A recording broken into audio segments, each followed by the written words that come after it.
Selamat siang Pak Anom. Apakah Pak Anom ada waktu luang hari ini? Selamat siang juga Bu Ati. Ada apa Ibu? Saya lihat sepertinya Ibu ini agak murung, tidak bersemangat seperti biasanya. Bagaimana Ibu? Ada yang bisa saya bantu? Enggih Pak, mohon maaf malah saya jadi mengganggu waktunya Pak Anom nggih. Tidak apa-apa Bu, monggo. Nggih. Begini Pak, saya mau cerita tentang masalah saya. Pak Anom bisa membantu saya? Dengan senang hati Ibu. Kira-kira apa ya yang bisa saya bantu buat Bu Ati? Enggih. Sebenarnya ingin mendapat solusi Pak dari masalah yang sedang saya hadapi. Nah, masalahnya apa Bu? Coba Bu Wati ceritakan apa yang sedang Ibu rasakan. Mungkin saya bisa membantu Bu Wati. Enggih. Pak Anom ingat tidak ya beberapa waktu yang lalu saya itu disupervisi oleh oleh pengawas nggih.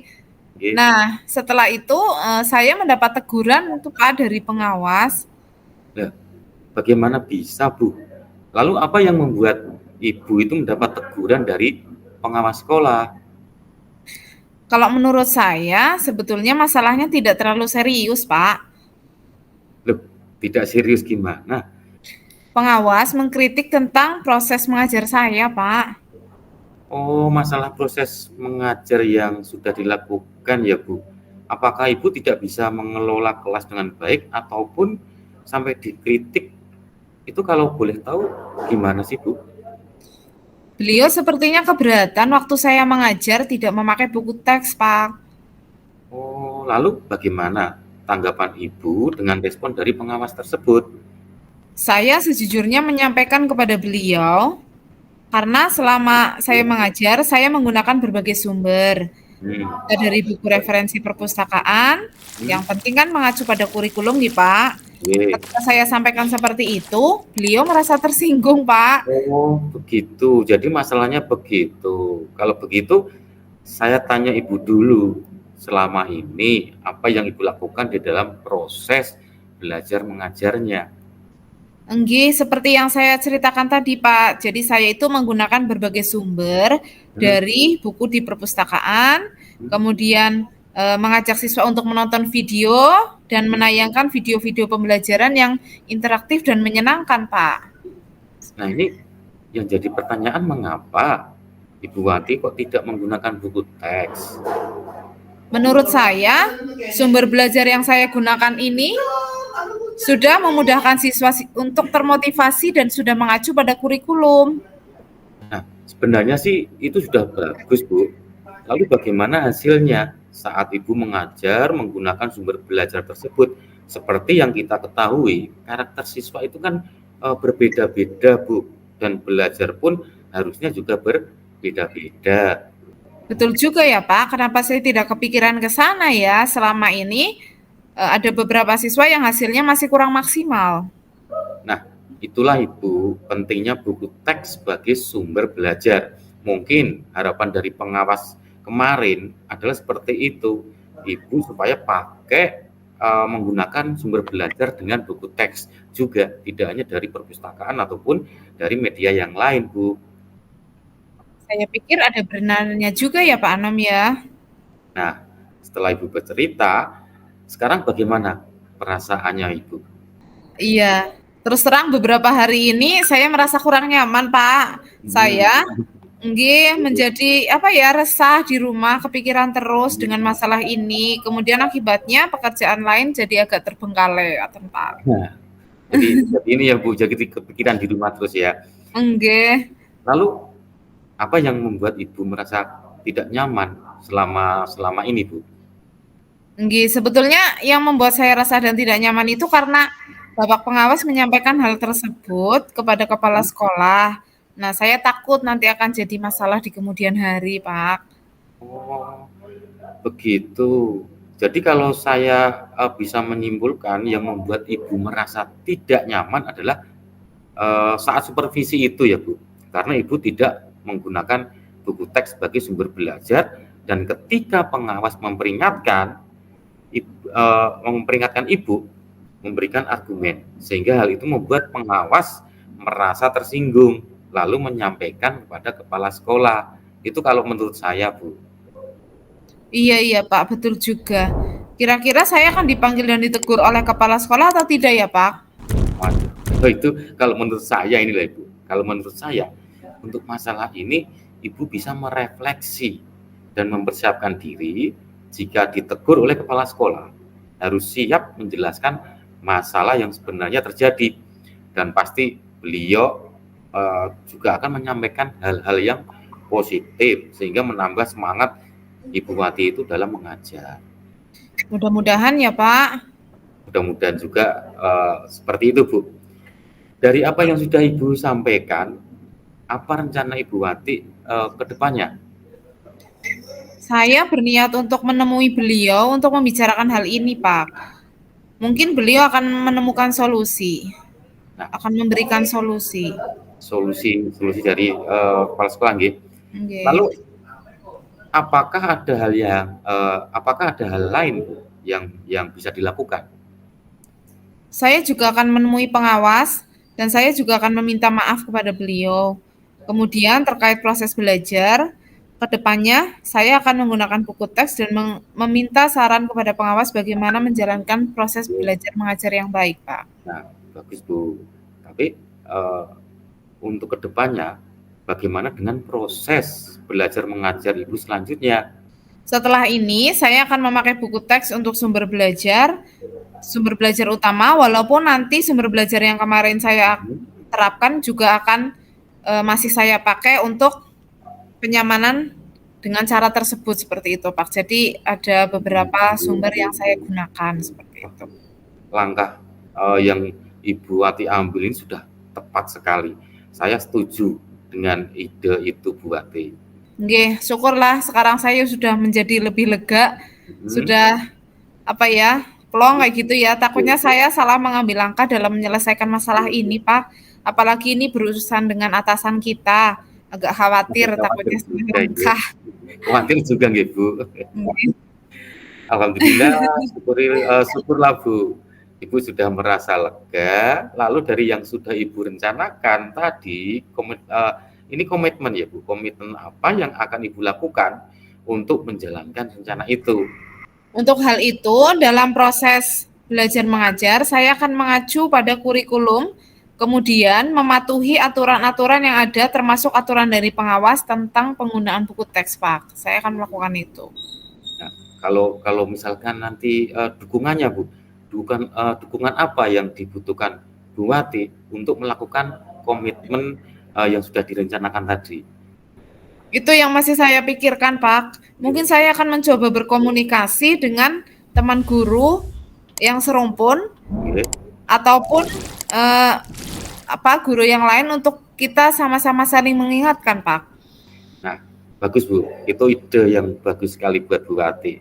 Semoga dapat segera terselesaikan dan Ibu dapat bekerja dengan suasana hati yang tenang tanpa dihantui rasa tidak nyaman, Bu Wati. Amin. Nggih, terima kasih banyak nggih Pak Anom untuk waktunya mendengar keluh kesah saya. Sekarang saya merasa sedikit lega. Semoga kita nanti menjadi guru-guru yang bisa menjadi teladan untuk siswa-siswa kita. Nggih, Bu, sami-sami, Bu. Semoga saja nantinya Bu Wati sudah bisa untuk memberikan pembelajaran yang lebih baik. Oh iya, Bu, maaf, ini kebetulan saya ini juga ada janji dengan siswa saya. Mereka akan mengumpulkan tugas di ruangan saya. Jadi saya Nggih. saya dulu, Bu. Nggih, Pak, silahkan. Terima kasih, Bu. Salam sehat dan bahagia Nggih, selalu, Bu. Nggih, amin nggih. Matur nuwun nggih, Pak. Nggih, Bu, sami-sami. Assalamualaikum.